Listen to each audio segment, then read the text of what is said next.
They searched her bag in front of 300 people.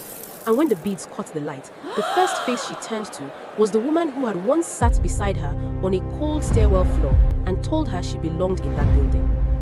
That woman looked away. Not slowly, not reluctantly. She simply turned her face the way you turn away from something you have decided you are no longer responsible for.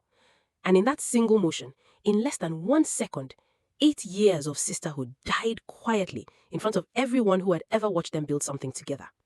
What happened to Nneka that night was not only about a bracelet that was never hers, it was about discovering, at the worst possible moment, that the person you trusted most had been measuring the distance between your success and their own for years, and had finally decided to close it the only way fear knows how. Stay until the very end, because this story will cost you something before it gives anything back. If you have ever stood in a room and watched people who claimed to love you decide, in real time, not to believe you, drop the word alone in the comments right now. And if you know someone who is currently carrying an accusation that was never theirs to carry, share this story with them today. They need to know how this one ends. Now, let us begin. She was 12 years old when her father died. Not dramatically, not with warning. He simply went to work one Thursday morning in his pressed blue kaftan, the same one he wore every Thursday because Thursday was market day and he liked to look dignified when he met his customers. And by the time the evening prayer call sounded across the compound, he had not come home. A neighbor came instead, and the war that existed before that neighbor arrived never came back. Nneka Obi learned about disappearance early. Her mother, Mama Chidima, was a small woman who had always seemed to Nneka to be made of something more durable than ordinary people. She proved it in the years that followed. She sold adire cloth at a Bami market, waking before 5 each morning with the quiet purposefulness of someone who has decided that grief is not permitted to be more powerful than necessity. Nneka would sit beside the stall after school, watching her mother's hands move across the dyed fabric with the certainty of someone who had been doing this for so long that her hands no longer needed instruction from her mind. It was at that stall, in the smell of indigo and hot wax and the noise of the market morning, that Nneka understood something she would carry into every room she ever entered afterward. That what is made by tired, honest hands is always worth more than what is made by easy ones. She carried that understanding all the way to Oguta Textile Arts in Port Harcourt, a firm that had built its name weaving traditional Igbo adire and Okara patterns into contemporary fabric collections and interior textiles. Nneka joined as a junior pattern assistant 8 years earlier, 23 years old, with a portfolio she had assembled from her mother's old fabric samples and a letter of recommendation from a secondary school art teacher who believed in her long before she believed in herself. Her first 2 weeks nearly ended her. The studio was faster than anything she had trained for. The language of the work, the shorthand between experienced designers, the assumption of knowledge she had not yet acquired, all of it conspired to make her feel, every single day, like someone who had arrived at a party they had not been invited to and was simply hoping nobody noticed. On a Wednesday evening at the end of her second week, she sat in the stairwell at the back of the building and cried the way people cry when they are certain they are invisible, which is to say, completely and without restraint. It was Ogechi Eze who found her. Ogechi was already 4 years into the company, already respected in the marketing department, already known for the kind of charm that made clients feel they were the most important person in any conversation. She sat down on the cold step beside her without a word, let her finish crying, then stood up and walked her back to the design floor and told the creative director in front of everyone that Nneka's pattern drafts were the most instinctive work the studio had seen from a junior artist in years. Nneka had never forgotten that moment. For 8 years, she had called Ogechi her closest friend, her chosen sister, the person she would have walked through fire for without a second of hesitation. She would spend a long time afterward understanding the particular cruelty of discovering that the person you would walk through fire for had been quietly deciding, for longer than either of them had acknowledged, to light the match. Nneka was not the kind of person who sought recognition. She was the kind of person who arrived before everyone else and left after everyone else, and filled the space in between with work that was so consistently excellent that people stopped noticing it the way you stop noticing a foundation wall. You only become aware of it when something tests it. She stayed late without complaint. She shared her techniques with junior staff with the patience of someone who genuinely believed that helping others grow did not reduce what she had. She split her quarterly bonus with the team twice, quietly, without telling anyone, because she felt the work had been collective and the reward should be too. You cannot keep giving yourself away like this, Ogechi told her, laughing warmly. One day, someone will take advantage. Nneka had laughed too. The only thing I know how to do is work honestly and hope the work speaks clearly enough. She would replay that sentence later in her darkest hours and feel the particular bitterness of irony. The company's biggest showcase of the year was approaching, a collection called Roots and Thread, celebrating the intersection of traditional Ibuadire and Okara patterns into modern interior design collections. It was the most ambitious project Oguta Textile Art had attempted, and the pressure on the design floor was the kind that either broke people or made them undeniable. It was during the final week of preparation that a critical fabric batch came back from the dye house, the wrong color. Not subtly wrong, catastrophically wrong. A deep ceremonial burgundy that was supposed to anchor the entire collection had come back as something closer to pale rust, flat and lifeless under the studio lighting. The room descended into the kind of panic that comes when an irreversible thing has happened and nobody knows what to do with the irreversibility. Voices collided, timelines were recalculated in increasingly desperate tones. Nneka sat at her workbench and said nothing for a long time. She held 2 fabric samples under the north-facing window and watched the way natural light moved differently across them at different times of the morning. She thought about her mother's hands on indigo cloth at 5 in the morning and the way her mother could tell, simply by holding fabric up to a particular quality of light, whether the dye had taken properly into the fiber or only sat on its surface. Overdye only the pattern lines in true ceremonial black, she said finally to nobody in particular, her eyes still on the fabric. Don't fight the rust tone. Let it become the ground the pattern grows from. The contrast will read as intentional rather than as error. We don't need to fix it. We need to finish it honestly. When the piece came back from the trial overdye 3 hours later, the creative director held it under the gallery light and exhaled slowly and completely. This is better than what we originally designed, she said. Ogechi crossed to Nneka's workbench and touched her shoulder. You have a way of looking at broken things and finding the path they were always meant to take. Nneka shook her head. I only look at it the way my mother taught me. When something seems ruined, hold it up to better light and look again. What neither of them saw was Mrs. Adana Ikena, the company's founder and managing director, standing in the doorway of the design floor. She had arrived without announcing herself. What she was watching most carefully was not the fabric. It was what Nneka did the moment the creative director praised the solution. She turned immediately to the junior dye technician who had carried out the trial over dye and told him, in front of everyone, that the execution was perfect and the credit belonged equally to him. Mrs. Ikena left without speaking to anyone, but she had seen what she came to see. The announcement came the following week. Oguta Textile Art was expanding, a second studio in Enugu, in national distribution agreement, and to lead this new phase, Mrs. Ikena would be appointing a new chief operating officer. She said, I will not be choosing based on tenure alone, and the room heard what it expected to hear, but paid very close attention to what came after. I will be choosing based on who this company already trusts when nobody is asking them to. The meeting ended, the hallway filled with this specific kind of silence that only descends when everyone in a building is thinking very hard about the same thing and no one wants to be seen thinking it. Ogechi found Nneka in the sample room, already back at work, apparently unbothered. Are you not even thinking about it? Ogechi asked. About what? Nneka, the position. Nneka looked up from the fabric she was examining. No, that is not mine to want. I want to keep doing this work well. That is enough for me. Ogechi studied her for a moment longer than the conversation required. You are either the most content person I've ever met, or the most dangerous, she said slowly. Nneka laughed. I hope I am neither. I only hope I am honest. After she left, Ogechi remained in the sample room alone. She stood very still in the middle of all the hanging fabric, and she felt something moving through her that she did not immediately recognize. It was not dislike of Nneka. It was not jealousy in its simple form. It was something more suffocating than either of those things. It was the feeling of watching someone, who was not even trying, receive everything you had spent 8 years training yourself to deserve. She called her colleague Boma Briggs that evening. Boma, who had been in the company 6 years, who owed Ogechi more than one professional favor, who was not a bad person, but who had learned early that the surest way to avoid conflict was to agree with whoever was speaking to you most confidently. I need your help with something, Ogechi said. Something small. The silence before her answer lasted long enough for Boma to understand that the smallness was a matter of opinion. The night of the Roots and Thread showcase was the most important evening in the company's 8-year history. The hall had been transformed. Fabric panels in deep ceremonial colors hung from the ceiling, moving slowly in the air-conditioned air like something breathing. Clients, press, investors, and board members moved through the exhibition in the soft amber light, and the sound of genuine admiration rose and fell around every piece. Nneka was not at the front of any of it. She was backstage, adjusting a hem that had come loose on one of the display pieces, steadying a junior staff member who had just spilled water on his pressed shirt and was close to tears about it. Nobody out there can see that stain from a normal viewing distance, she told him quietly. Hold your presentation folder at your left side and keep your shoulders back. You are more prepared than you feel right now. Go." He went.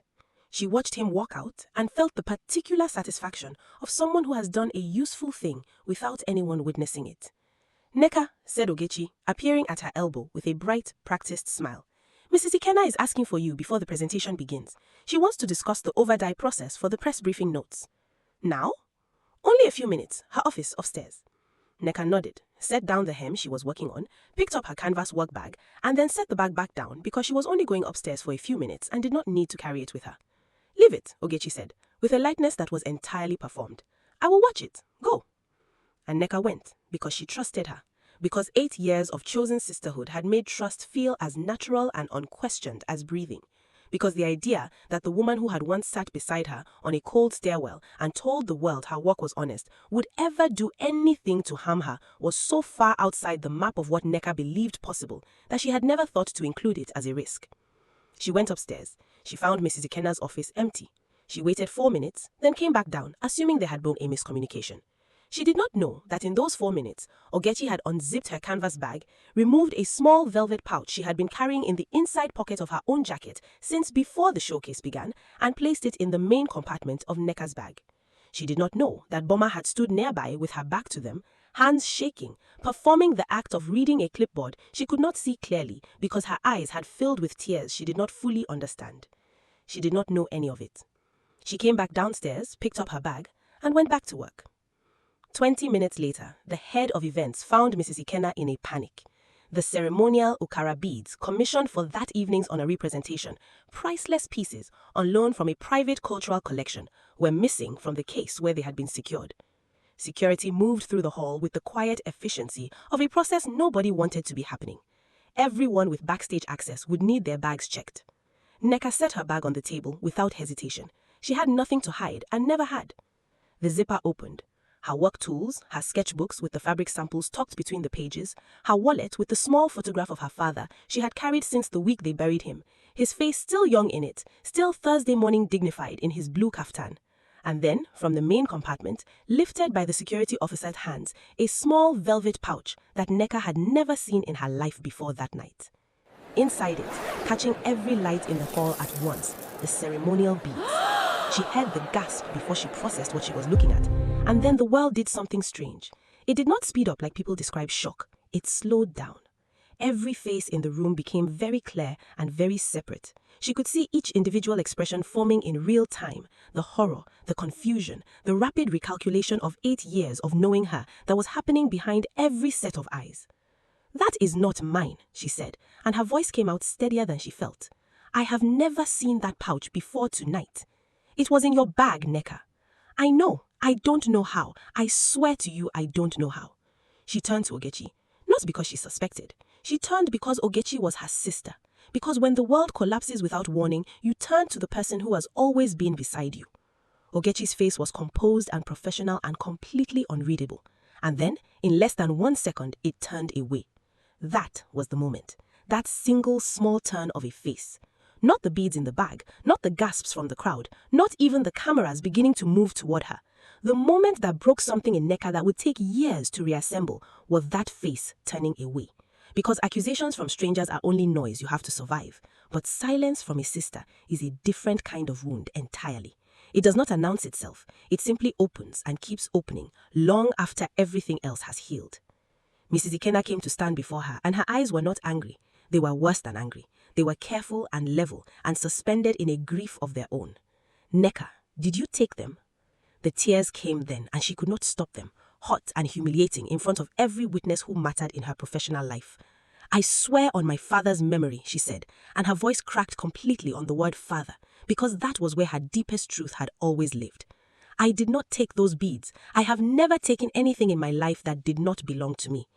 The hall held its breath, and Nneka stood in the center of it, surrounded by 300 people, holding a bag that had been used against her by the hands she trusted most, and understood for the first time that some betrayals are designed specifically to leave no defense, that the most sophisticated kind of cruelty is the kind that uses your own innocence as the mechanism of your destruction.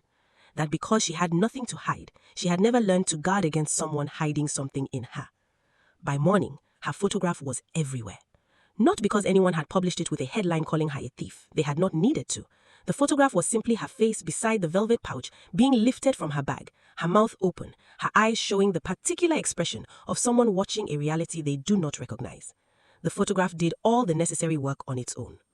In Aba Main Market, Mama Chidinma was finishing her morning setup, arranging fresh adire cloth on the display frame outside her stall, when she heard the sound of running feet and turned to find her neighbor Auntie Ego holding a phone toward her with both trembling hands. Mama Chidinma looked at the screen for a long time. Her hands were still holding the fabric she had been arranging, and she held it for a moment longer than necessary, as though finishing the task was important, as though the task could anchor her in the moment before the moment became real. Then, the fabric slipped from her hands and fell onto the red market earth, and she did not bend to pick it up. She sat down on the low wooden stool beside her stall and covered her face.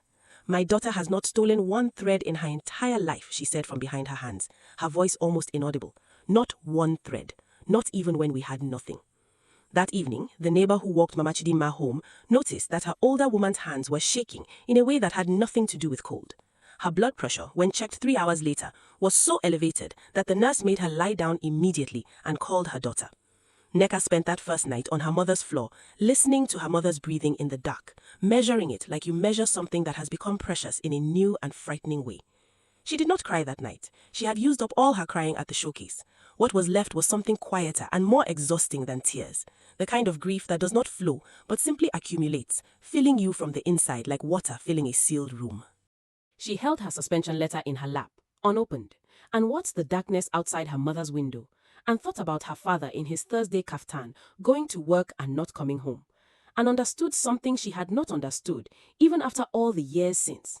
That the cruelest thing about disappearance is not the moment of it. It is the morning after, when you have to begin the long work of learning to exist inside the shape of what is missing. What saved her was not heroic, it was methodical. Emeka Ufako, the company's operations director, was not a dramatic man. He was the kind of man who solved problems with records and patience, rather than instinct and speed. He did not believe Nneka had taken the beads, not because he knew her deeply, but because he knew the mathematics of character, and the mathematics did not compute. 8 years, not one complaint, not one instance of dishonesty. He requested access to the security footage archives for the night of the showcase and sat in the server room going through it frame by frame. He found it in 4.5 hours. A single angle from a maintenance camera installed 6 years earlier and rarely referenced that caught the edge of the display table where Nneka's canvas bag had sat during the period she was upstairs. The resolution was not perfect, but it was sufficient. He watched Ogechi approach the table. He watched her hand move to the bag with the practiced efficiency of someone who had rehearsed the action. He watched the bag close. He watched Ogechi walk away without looking back. He watched Boma standing nearby with her back turned, her shoulders in the particular position of someone actively arranging their body so that what their eyes might see cannot be claimed as witnessed. He paused the footage. He sat looking at the frozen frame for a long time. Then he called Mrs. Ikena. The board meeting reconvened on a Thursday. Nneka wore a dark dress she had ironed herself that morning at her mother's house, because the act of ironing it carefully had given her hand something to do during the hour before she had to face the room.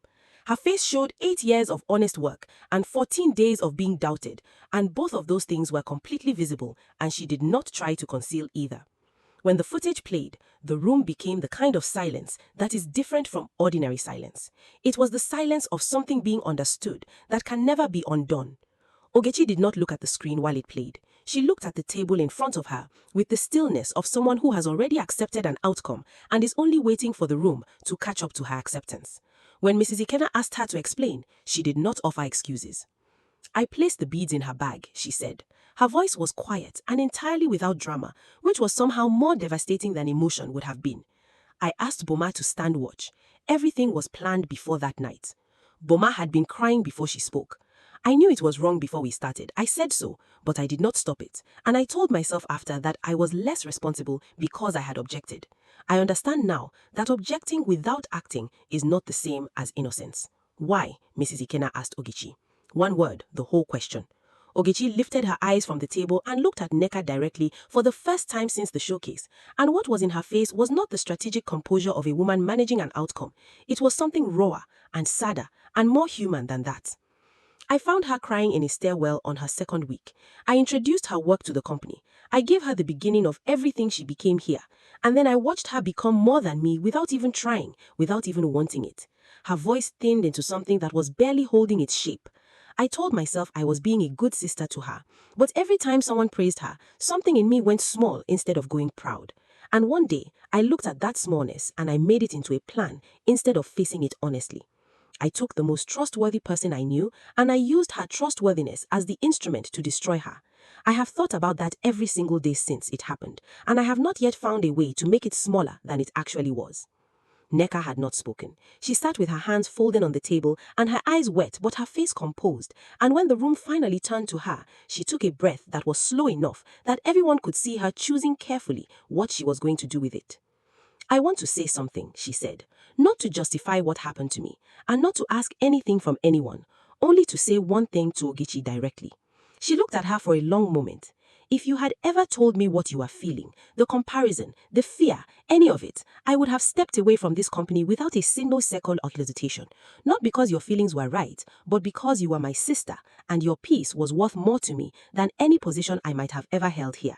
You didn't need to destroy me. You only needed to trust me enough to be honest. She stopped, and when she continued, her voice had broken through the last of its composure. The thing I keep returning to is not what you did at the showcase. It is the 8 years before it, when everything we built together was real and good, and I believed in it completely. You have taken that from me too, in a way. Every memory of us now carries this weight on it. That is the loss I will carry the longest. Mrs. Ikena looked at Ogechi, and then at Boma, and then at the table, and when she spoke, her voice was the voice of someone holding something heavy and not attempting to make it appear lighter than it was. Your employment at this company ends today, she said. What follows from this point will be handled through the appropriate channels. She turned to Nneka. We have watched you for 8 years. We have watched you more carefully than you knew for the past several months. The woman this company needs to lead it through what comes next is the woman who gave half her bonus to the team without telling anyone. The woman who stayed until midnight fixing problems that were not hers to fix. The woman who, in the worst 2 weeks of her professional life, found a way to speak about forgiveness before anyone had the right to ask for it. Nneka, the board is offering you the position of Chief Operating Officer, not as compensation, as the decision we should have been making more directly all along. Nneka sat with the letter in her hands for a long time. The room waited. She thought about her mother, on the floor of her body, blood pressure rising, lying in bed for 3 days because of what had been done to her daughter's name. She thought about her father in his Thursday kaftan. She thought about the stairwell where Ogechi had once found her and told her she belonged. She thought about how much it cost to begin trusting again once trust had been used as a weapon against you, and whether she had enough of it left to spend. Then she thought about the junior dye technician she had sent back out to the showcase floor with his stained shirt, about the model she had steadied in the wings, about all the quiet, useful things she had done in this building over 8 years, not because anyone would see them, but because they were worth doing. She accepted the letter. The day Nneka began her new position, she did 2 things before entering her office. The first was to sit in the stairwell at the back of the building for a few minutes. The same stairwell, the same cold step. She sat there and was quiet with the memory of the 23-year-old who had sat in that same spot and cried without restraint and believed she did not belong in the building above her. She did not cry now. She only sat with that young woman the way you sit with someone you love who has been through something difficult, fully present, without rushing. The second thing she did was to call her mother.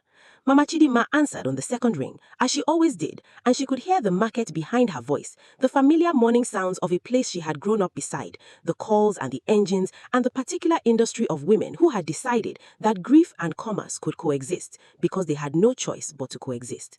Mama, I want you to know it is over. The truth came out. I am all right. A long silence on the line. Then the sound of her mother breathing, slowly, the way people breathe when a weight has been removed from somewhere they had stopped noticing was bearing it. I knew, Mama Chidima said, finally. I always knew. I only needed the world to catch up to my acceptance. How did you know? Because I raised you, her mother simply said, and I knew every thread of what I put into you. Nneka pressed the phone against her ear and closed her eyes in the stairwell and let that sentence hold her for a moment. 6 months into her role, Nneka established a mentorship program for junior designers at Oguta Textile Arts.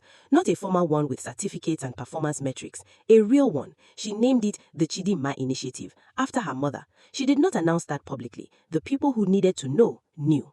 One Thursday morning, 11 months after the showcase, Nneka received a letter with a Kumasi postmark. She recognized her handwriting before she opened it. She sat with the envelope for a long time before she unsealed it. Ogechi had written 3 pages. She wrote that she had found work at a small textile shop outside the city. Basic work, nothing like what she had known, but honest. She wrote that she was not writing to ask for forgiveness because she understood she did not have the right to ask for it. She was only writing because there was one thing she needed Nneka to know. The morning I found you in that stairwell, I genuinely meant everything I said. I told the director your work was honest because it was honest and because I believed in it completely. I need you to know that the person who sat on that step beside you was real, even if the person I became afterward was not. I do not know if that helps you. I only know it is true, and that giving you the truth is the only thing I have left to give. Nneka sat with the letter for a long time. Then she put it in the drawer of her desk, not in the bin, not in a place of honor, in the drawer, which felt like the honest middle ground between forgetting and carrying. She opened the drawer one more time, looked at the letter, and closed it again. Then she picked up her work and continued. This story was never really about a bracelet. It was about how envy rarely arrives wearing hatred's face. It arrives instead as comparison, small and constant, and left unchecked, it slowly convinces even a good person to make a choice they will spend the rest of their life trying and failing to fully undo. Nneka did not win because she was the most brilliant designer in that building or the luckiest woman in that room. She won because even while nearly everyone around her chose doubt over 8 years of proof, she never once let go of the one thing that had carried her through her father's death and every hard year since, who she had always, quietly, actually been. If Nneka's story reached something in you tonight, tell me in the comments where you are watching from. And be honest with yourself. If you were her, standing there, with your whole life in that velvet pouch, would you have found it in you to forgive them? Subscribe and turn on notifications because somewhere out there tonight, someone needs to be reminded that character outlasts every accusation built to bury it, and that grief, however heavy, does not get the final word.